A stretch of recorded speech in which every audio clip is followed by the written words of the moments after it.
मुंबई महापालिकेची आज विशेष सभा. विरोधी पक्षनेत्याच्या नावाची होणार घोषणा. ठाकरेंच्या शिवसेनेच्या गटनेत्या किशोरी पेडणेकरांचं नाव चर्चेत.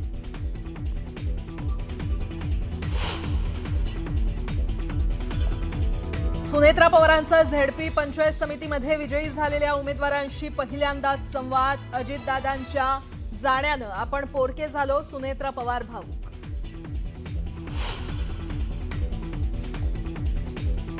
बारामतीच्या कणेरी वन उद्यानाची पार्थ पवारांकडून पाहणी. अजित पवारांच्या निधनानंतर पार्थ पवार ऍक्शन मोडवर.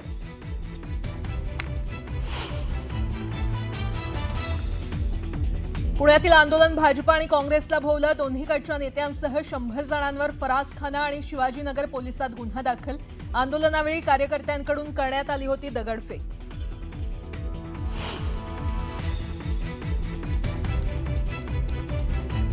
खासदार श्रीकांत शिंदेंचं गणेश नाईकांना ओपन चॅलेंज. खुमखुमी असेल तर 2029ला ठाणे किंवा कल्याण लोकसभेत उभे राहा, तुमची खुमखुमी उतरवतो. नाईकांच्या शिंदेंवरील टीकेनंतर श्रीकांत शिंदे आक्रमक.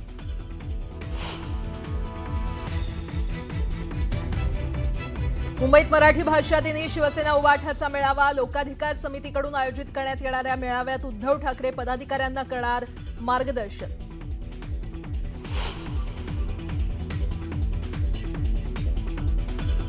वेल्डिंग लेबरनं चुकीची वेल्डिंग कट केल्यानं मुलुंडमध्ये अपघात. तपासातून माहिती समोर. लेबर राम आशिष आणि कन्सल्टन्सी अधिकारी साई सुरेश दोघेही फरार. पोलिसांकडून दोन्ही आरोपींचा शोध सुरू.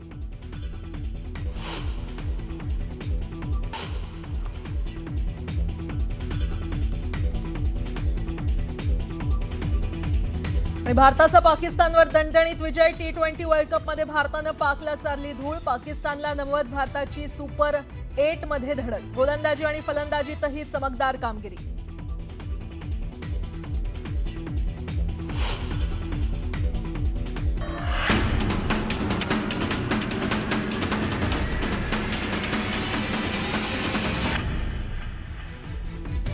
न्यूज 18 मराठीच्या कॉटन किंग स्टुडिओ मध्ये आपलं स्वागत. नमस्कार, तुम्ही पाहताय न्यूज 18 मराठी. आवाज महाराष्ट्राचा बातमीपत्रात आपलं स्वागत. नागपूर विमानतळावर सुरक्षा तपासणी यंत्रणा बंद पडल्यानं प्रवाशांचा गोंधळ उडालेला आहे. काही सुरक्षा मशीन्स तसंच डीजी यात्रा सेवा ठप्प झाल्यानं तपासणी काउंटरवर लांबच लांब रांगा लागल्यात. मुंबई, बंगळुरू आणि दिल्लीकडे जाणाऱ्या प्रवाशांना याचा मोठा फटका बसला असून संताप व्यक्त केला जातोय.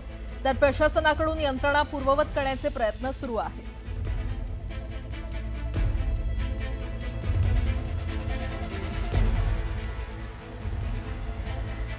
मुंबई महानगरपालिकेत महापौर आणि उपमहापौर निवडणुकीनंतर आता दुसरी महत्त्वाची विशेष सभा आज दुपारी 2:30 वाजता पार पडणार आहे. या सभेत सभागृह नेते आणि विरोधी पक्ष नेते पदांची अधिकृत घोषणा करण्यात येणार आहे. तसंच विविध वैधानिक समित्यांवरील सदस्यांची नावं देखील आज जाहीर केली जाणार आहेत. नियमानुसार सत्ताधारी पक्षाच्या गटनेत्याची निवड सभागृह नेतेपदी होते, तर विरोधी पक्षातील सर्वाधिक नगरसेवक असलेल्या गटनेत्याला विरोधी पक्ष नेतेपद दिलं जातं.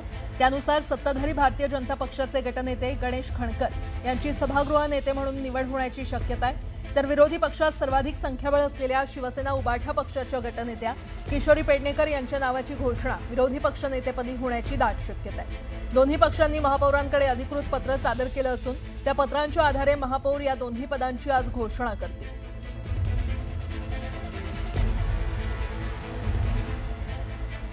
भिवंडी महापालिकेत कुणाचा महापौर होणार हे अद्यापही स्पष्ट झाले नाहीये. कोणत्याच पक्षाला बहुमत न मिळाल्यानं तब्बल 1 महिन्यानंतरही संख्याबळाचं गणित जुळलेलं नाहीये. तर भाजप आणि शिवसेना या महायुतीतील 2 पक्षांमध्ये फूट पडल्याचं दिसून येतंय. आज महापौर पदासाठी उमेदवारी अर्ज दाखल करण्याचा शेवटचा दिवस आहे. शिवसेना पाठोपाठ शिवसेना सुद्धा महापौर आणि उपमहापौर पदाची निवडणूक लढवणार असल्याचं शिवसेना पक्षनेते प्रकाश पाटील यांनी जाहीर केलंय. या घोषणेनंतर भिवंडी पालिकेतील सत्तेची समीकरणं पुन्हा एकदा बदलण्याची शक्यता आहे. यामध्ये कोण यशस्वी होतं हे 20 तारखेला स्पष्ट होईल.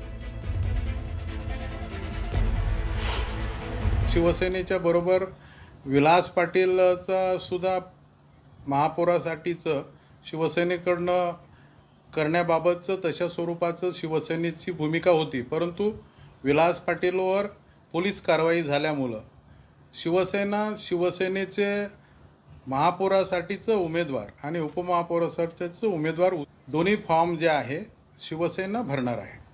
त्याच्यामुळं शिवसेना ही निवडणूक जी आहे महापौर आणि उपमहापौराची शिवसेना लढणार आहे.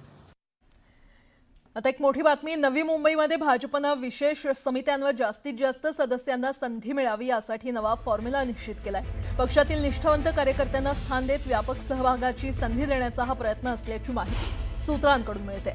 या नव्या फॉर्म्युल्यामुळे भाजपतील 6 स्वीकृत नगरसेवकांसह 100हून अधिक कार्यकर्त्यांना विशेष समित्यांवर काम करण्यासाठी सव्वा वर्षाचा कालावधी दिला जाणार आहे. परिवहन समिती तसंच शहरातील 7 प्रभाग समित्यांवर वर्णी लावून निष्ठावंत कार्यकर्त्यांना न्याय देण्याचा प्रयत्न भाजप करणार असल्याची माहिती न्यूज 18 मराठीला सूत्रांकडून मिळालेली आहे.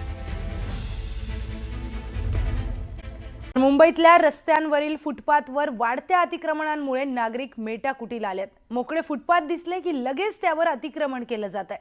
मोकळे फुटपाथ जरा कुठे जागा रिकामी दिसली की लगेच अतिक्रमण होत आहे त्याच्यावर. पथपथांची दुरवस्था झाल्यामुळे नागरिकांना जीव मुठीत घेऊन थेट रस्त्यावरून चालावं लागतंय. शहरातील पथपथ पादचाऱ्यांसाठी सुरक्षित नाहीत. महापालिकेच्या मागच्या वर्षीच्या बजेटमध्ये फुटपाथसाठी 100 कोटींचं नियोजन करण्यात आलं होतं. याचा काय झालं असा प्रश्न नागरिकांना पडलाय. शाळेत असताना पेन्सिल खोड रबर हरवलंय, पुढे कॉलेजमध्ये गेल्यावरती पेन हरवतं, कधी आपला फोन हरवतो, पुढे नोकरीला लागल्यावरती पाकिट हरवू शकतं. पण तुम्ही कधी फुटपाथ हरवताना ऐकलंय का? तर सध्या मी मुंबईच्या पेडर रोडमध्ये आहे आणि इथे चक्क फुटपाथ हरवलाय. का म्हणतोय मी? कारण इथपर्यंत हा फुटपाथ आहे. हा समोरून जो फुटपाथ आला तो इथपर्यंत आहे. पण अचानक या फुटपाथवरती काही कन्स्ट्रक्शन आपण पाहायला मिळतं आपल्याला आणि इथे पुढे फुटपाथच नाहीये. म्हणजे अक्षरशः जर लोक या फुटपाथवरती जेव्हा चालत येतात, तुम्हाला व्हिज्युअल्समध्ये पण दिसत असेल, या फुटपाथवरतून जर चालत आलो मी तर इथे मला अक्षरशः फुटपाथ नाहीये, मला रस्त्यावरून चालावं लागतं असं. आणि मागून हा रस्ता आता कोस्टल रोड झाल्यामुळे हा रस्ता आता रिकामी असतो. गाड्या वेगाने येतात, जरी सिग्नल असेल गाड्या ते वेगाने येतात आणि मी पाठमोरा चालत असतो. थोडी जरी चूक झाली तरी ते अपघात होऊ शकतात. अशी सध्या ही परिस्थिती आहे. आणि खरं तर आपण फुटपाथ तुटलेले दाखवलेले आहेत. फुटपाथ अक्षरशः फुटपाथची वाताहत झालेली आपण पाहिलेली आहे. पण इथे फुटपाथच गायब झालेला आपल्याला पाहायला मिळतोय. आता आपण पाहिलं व्हिज्युअलमध्ये एका कुत्र्याला घेऊन त्याचा मालक वॉक करायला बाहेर निघाला. अक्षरशः त्याला पण फुटपाथ सोडून रस्त्यावरती वॉक करायला लागतंय. ही सध्या मुंबईच्या एका उच्चभ्रू भागाची म्हणजेच कुठे तर पेडर रोड मध्ये अशी परिस्थिती आहे. त्याच्यामुळे अर्थात हा प्रॉब्लेम छोटा नाहीये, हा प्रॉब्लेम मोठा आहे. व्हिडिओ जर्नलिस्ट गणेश कदम यांच्यासह मी संकेत वरक, न्यूज 18 मराठी, पेडर रोड. इथून जाणं खूप थोडं अनसेफ आहे कारण की हा रोड जो आहे ना तो कसा आहे वन वे टाईपच बोलू शकतो. पण इथे खूप स्पीडमध्ये गाड्या येतात, तो इट्स अनसेफ आणि हॉर्न मारतात. पण काही जण कधी म्हणजे समजा इयरपॉड्स घातले असेल, if people are very engrossed in their own stuff, तर त्यांचं लक्ष नसतं आणि ते खूप असं साइड बाय साइड पास होतात. So it's very like you know unsafe. ये नए मेयर को विनती है कि यहाँ देखो ये फुटपाथ एंड होता है और वहाँ रोड चालू होता है.